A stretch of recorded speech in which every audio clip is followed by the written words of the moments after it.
Attack on Titan, Chapter 111, titled Children of the Forest, picks up with a meeting with the various corps, with Niall Dulk telling people that over 100 soldiers have defected as part of the new regiment behind Eren Yeager.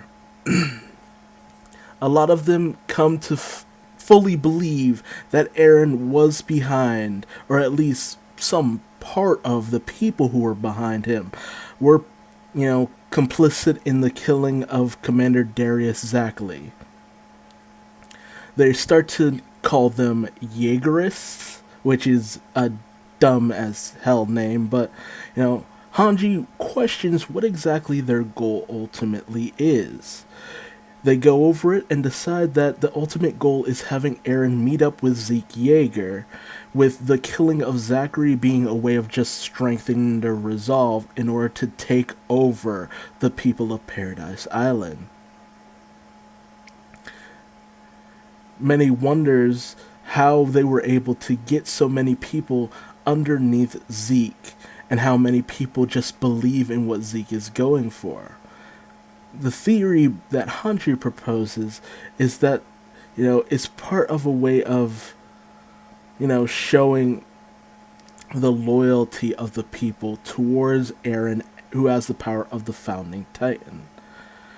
And a lot of people end up just questioning how Hanji's going to take responsibility for all that has happened. A lot of finger pointing and blame shifting and stuff like that. But Pixis enters and shows that he's having none of this crap. He even goes as far as to suggest that, they might just surrender to Eren, as they've already just been shown just how, ultimately a lot of things are just not working towards their favor. The people are turning against them. It's just going sideways. He asks about the whereabouts of Zeke, that finds out that Levi is the one in charge, with a few other soldiers knowing the whereabouts. He tells them, bring them all in. We don't want, them being tortured to have the information brought out of them.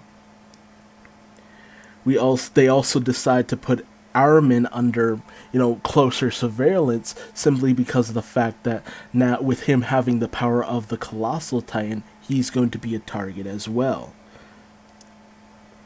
He wants to try to negotiate with the Jaeger brothers and just get everyone on the same side in terms of the rumbling experiment. We then have him apologize to Kiyomi Azumabito, who had been there during this whole discourse, not really wanting to show off the weaker side of his country, but she brushes it off.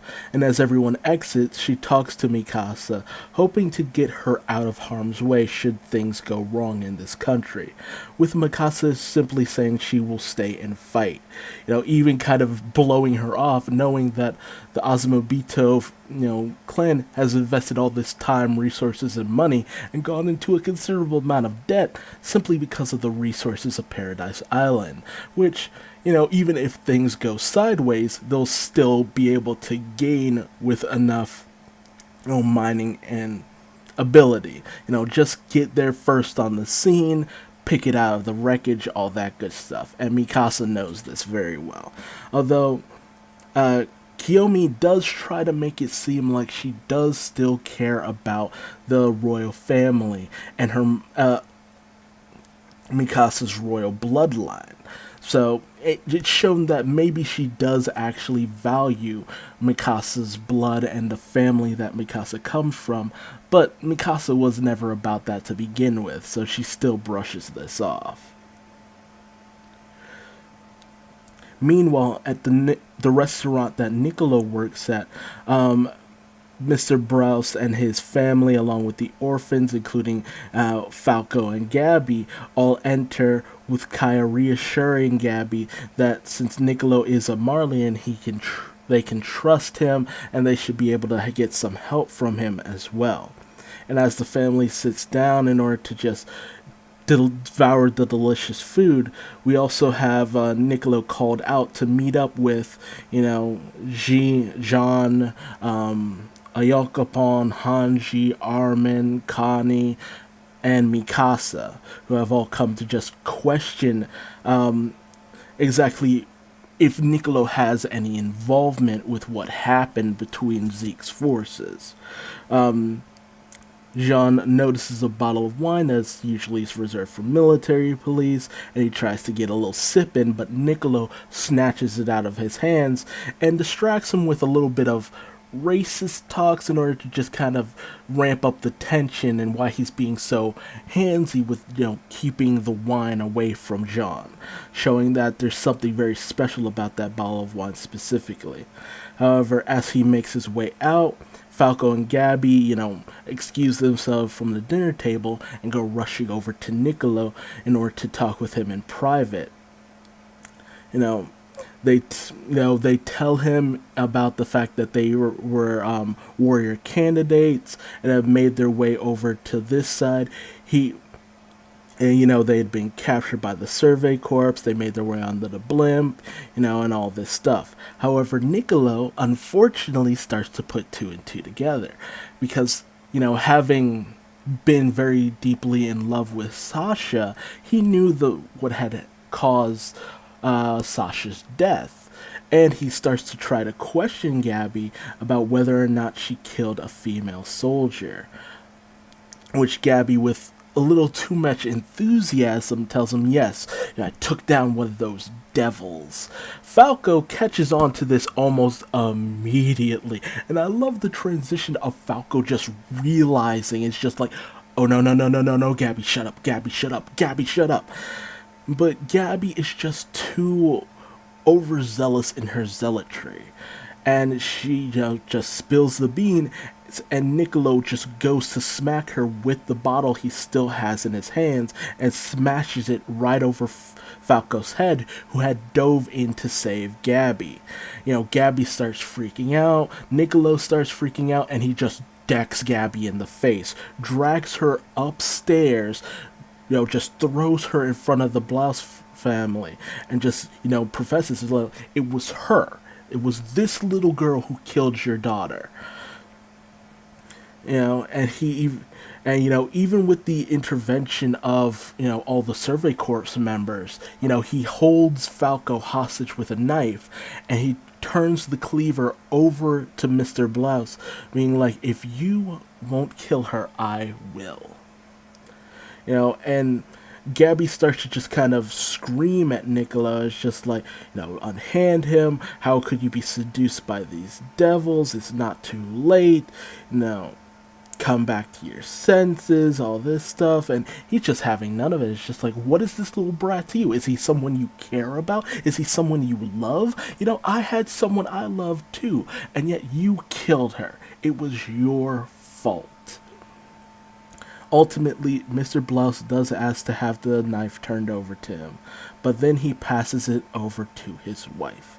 And ultimately, tells a story about how Sasha grew up in the forest as a hunter, and he sent her outside of the forest to become a soldier. But he ended up realizing that the world itself is just one big forest, one big jungle, where it's kill or be killed. And Sasha went away to a foreign land, shot people, killed loved ones, and in turn she was killed herself. And it's just this cycle of violence that just ended up catching up with her. And if we keep just having this cycle continue, it'll just be all that his daughter is remembered for. Just violence on violence on violence. And, that's not how it should be. Just killing and murdering for the sake of a loved one. You kill someone's loved one, they kill you, and your loved ones try to kill them, and it just keeps repeating. And Mr. Blouse will have none of this. Niccolo ultimately lets Falco go, and Jean and Connie restrain him. Gabby is shocked that The blouses hold no ill will to her, and Mikasa comes in to attend to her injuries, but then in comes Kaya, of all people, trying to stab Gabby, only to be stopped by Mikasa. And, she just starts screaming at Gabby with all this hate and visceral in her voice, just being like, I trusted you. I thought we were friends, but you killed one of the few people I ever cared for. And, you know, this is a young girl who had been through so much. And she was even willing to accept a lot. But this is a betrayal on a whole nother level for her. And, maybe she'll come to forgive Gabby at some point, because that's what the Blouse family is trying to teach her. But she was so caught up in this moment to learn that the very person you've been helping out is the same person who killed a person you cared for. It's too much to take in for her. And, I just feel bad because I've heard so many people, a lot of reviewers just talk about how, they should kill Gabby, be done with her, just kill her off and all that. No, that's not the way this should be. You should never, in any context, be clamoring for a death of an actual child in any capacity. Something about that just doesn't sit well with me. I've heard reviewers like Rogers Base and stuff like that talk about, it's just like, she's dead, kill her, be done with it. It's just unsettling to me, and maybe I'm a little too sensitive to stuff like that, but it puts a wrong feeling in me when a story so obviously is trying to tell you to look past your hate and not continue the cycle of violence. Practice forgiveness in any capacity you possibly can. But again, it just shows that some people are just not able to that easily look past something like this. And so they bring, Mikasa and Armin bring Gabby into the next room.